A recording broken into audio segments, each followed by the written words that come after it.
নমস্কার সম্মানিত দর্শকবৃন্দ, পঞ্চায়েতে আপনাদেরকে যেটা আগেই জানিয়েছিলাম 6000 প্লাস যে ভ্যাকান্সি বের হবে তার কিন্তু অফিসিয়ালভাবে বিজ্ঞপ্তি প্রকাশ হয়ে গিয়েছে। এছাড়াও কোন পদের জন্য কি যোগ্যতা সেটাও প্রকাশ হয়েছে এবং অনলাইন আবেদন সেটাও কিন্তু শুরু হয়েছে। অনস্ক্রিনে দেখতে পাচ্ছেন অনলাইন আবেদন করার সম্পূর্ণ ধাপ কিন্তু চলে এসেছে।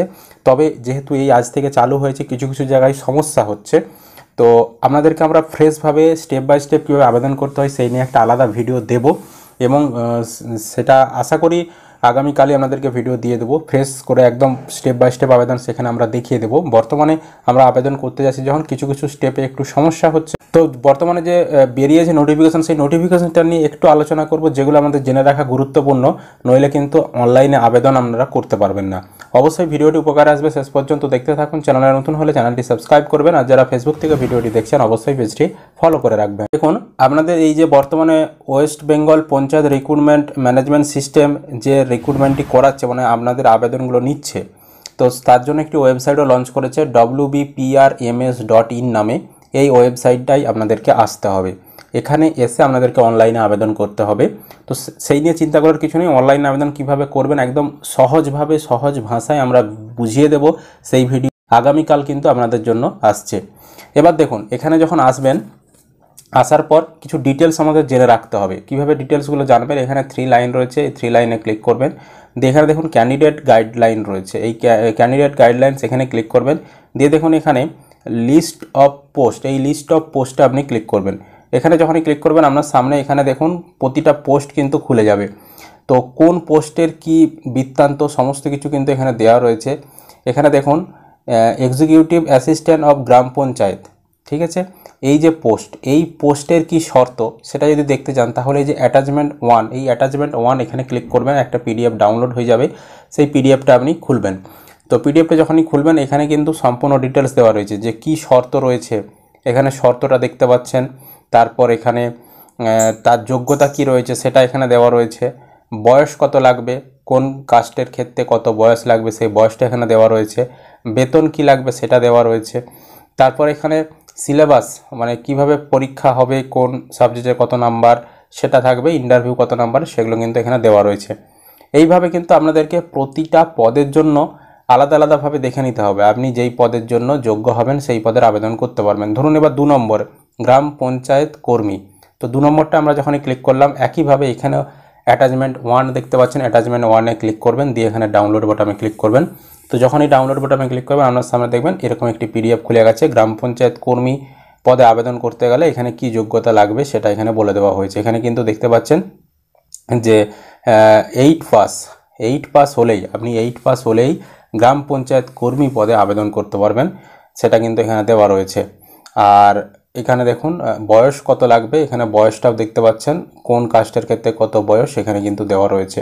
আনরিজার্ভ মানে জেনারেল ক্যান্ডিডেট যারা 18 থেকে 40 বছর বয়স হলে আবেদন করতে পারবে।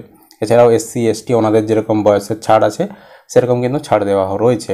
আর এখানে কত টাকা বেতন পাবেন সেটাও দেওয়া রয়েছে, কিভাবে নিয়োগ হবে, MCQ, বাংলা, GK, তারপর অ্যারিথমেটিক, ইন্টারভিউ, সমস্ত কিছু ডিটেলস কিন্তু এখানে দেওয়া রয়েছে। তো আপনারা এবার ধরুন অন্য একটি পোস্টার দেখতে চাইছেন, একইভাবে এখানে নির্মাণ সহায়ক অফ গ্রাম পঞ্চায়েত 3 নম্বরে ক্লিক করে দেখতে পারবেন। একইভাবে সহায়ক অফ গ্রাম পঞ্চায়েত এখানে ক্লিক করে দেখতে পারবেন। এইভাবে কিন্তু আপনি দেখে নেবেন যে আপনার যোগ্যতা অনুযায়ী কোন পদটা আপনি যোগ্য। তো এখানে 13, 14, 15 এইভাবে কিন্তু অনেকগুলো রয়েছে, মোট 19টা, ঠিক আছে, 19টা পদের ভ্যাকান্সি কিন্তু বেরিয়েছে, আপনারা কিন্তু দেখে নেবেন। এবার আপনাদের মনে অনেক কিছু প্রশ্ন রয়েছে, কিভাবে আবেদন করবেন, কি বৃত্তান্ত, সেটা তো আপনাদেরকে কালই আমরা দেখিয়ে দেব। তবে দেখুন এখানে যে FAQ সেকশনটা রয়েছে, এই FAQ সেকশনে যখনই ক্লিক করবেন এখানে আপনাদের মনের প্রশ্নগুলো এখানে লেখা রয়েছে। এই যে 2 নম্বরে বাংলাতে ক্লিক করে এখানে অ্যাটাচমেন্ট 1 এখানে ক্লিক করলাম, এখানে ক্লিক করে ডাউনলোড করব। যখনই ডাউনলোড করব এখানে দেখুন আপনাদের সমস্ত মনের প্রশ্নগুলো এখানে দেওয়া রয়েছে, যে আপনারা একের বেশি পদে আবেদন করতে পারবেন কিনা, বা অন্য জেলার পোস্টে আবেদন করতে পারবেন কিনা, এগুলো কিন্তু দেওয়া রয়েছে।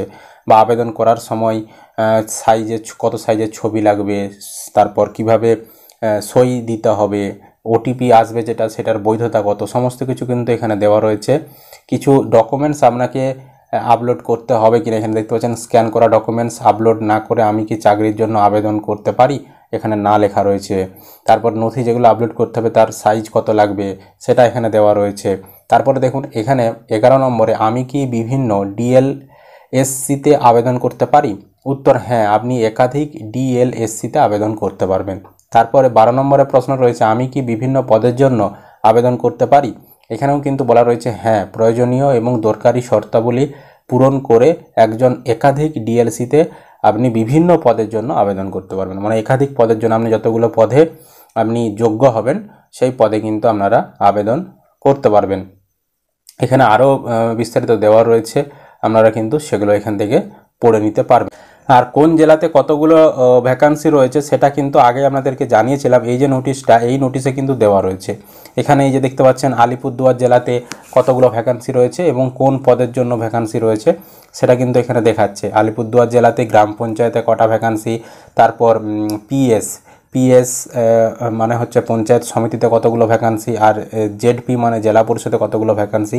এবং দেখুন এখানে যে গ্রাম পঞ্চায়েতে 96টা ভ্যাকান্সি রয়েছে। এই 96টার মধ্যে আবার এখানে এক্সিকিউটিভ অ্যাসিস্ট্যান্ট, গ্রাম পঞ্চায়েত কর্মী, নির্মাণ সহায়ক আর সহায়ক সেক্রেটারি, এইগুলো মিলিয়েই কিন্তু 96টা ভ্যাকান্সি। এবার যখন আপনি অনলাইনে আবেদন করবেন সেই সময় কিন্তু আপনাকে ওইখানে পার্টিকুলার দেখিয়ে দেবে যে ওই পোস্টের জন্য কতগুলো ভ্যাকান্সি রয়েছে। ধরুন আপনি নির্মাণ সহায়ক পদে আবেদন করতে চাইছেন আলিপুরদুয়ার জেলা থেকে, তখন আপনি যখন আবেদন করবেন তখন আপনাকে পার্টিকুলার দেখিয়ে দেবে যে নির্মাণ সহায়ক পদের জন্য 7টা না 10টা কটা ভ্যাকান্সি রয়েছে ওই জেলার ক্ষেত্রে। অনলাইনে আবেদন যখন করবেন তখনই একমাত্র আপনি দেখতে পাবেন, সেটা আমি কাল যখন ভিডিও দেবো সেখানে দেখিয়ে দেবো।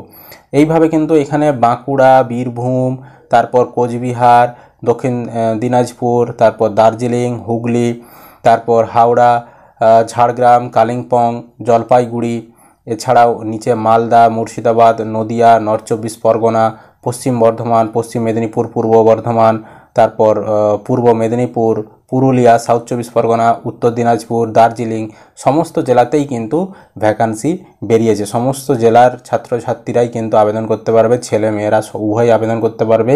এছাড়াও এনএক্সআর বিতে দেখুন এখানেও কিন্তু 15টা আর নিচে এখানে 19, মোট 19টা জেলাতে কিন্তু এখানে আরও ভ্যাকান্সি রয়েছে। অ্যাসিস্ট্যান্ট ইঞ্জিনিয়ার, তারপর director engineer, sub assistant engineer ইত্যাদি পদে কিন্তু এখানে রয়েছে। তো অবশ্যই কিন্তু আপনারা ভালোভাবে নোটিশগুলো পড়ে নেবেন আর আগামীকালের ভিডিওর জন্য অপেক্ষা করুন। আমরা একদম খুব সহজ ভাষায় সহজ পদ্ধতিতে দেখিয়ে দেবো কীভাবে স্টেপ বাই স্টেপ আবেদন করবেন। তো এখানে এই ওয়েবসাইটে এসে প্রথমে যে লগ ইন দেখতে পাচ্ছেন, এই লগ ইন সেকশানে গিয়ে আপনাদেরকে প্রথমে একটা লগ ইন করতে হবে, একটা রেজিস্ট্রেশন ফর্ম আপনাদেরকে ফিল আপ করতে হবে। রেজিস্ট্রেশন ফর্ম ফিল আপ করার পর আইডি পাসওয়ার্ড পাবেন। সেই আইডি পাসওয়ার্ড পাওয়ার পর সেই আইডি পাসওয়ার্ড দিয়ে লগ ইন করতে হবে। লগ ইন করার পর আপনাদের সমস্ত তথ্য ফিল আপ করতে হবে। ফিল আপ করার পর তারপর অনলাইনে আবেদন করতে হবে। একটু প্রসেসটা বড় রয়েছে, তাই কাল আমাদেরকে পরিষ্কারভাবে বিষয়টা বুঝিয়ে দেবো। আশা করি আপনারা ভিডিওটা বুঝতে পেরেছেন। ভিডিও ভালো লাগলে অবশ্যই লাইক করবেন। ইউটিউব থেকে দেখলে চ্যানেলটি সাবস্ক্রাইব করতে ভুলবেন না। ফেসবুক থেকে দেখলে অবশ্যই পেজটি ফলো করে রাখবেন।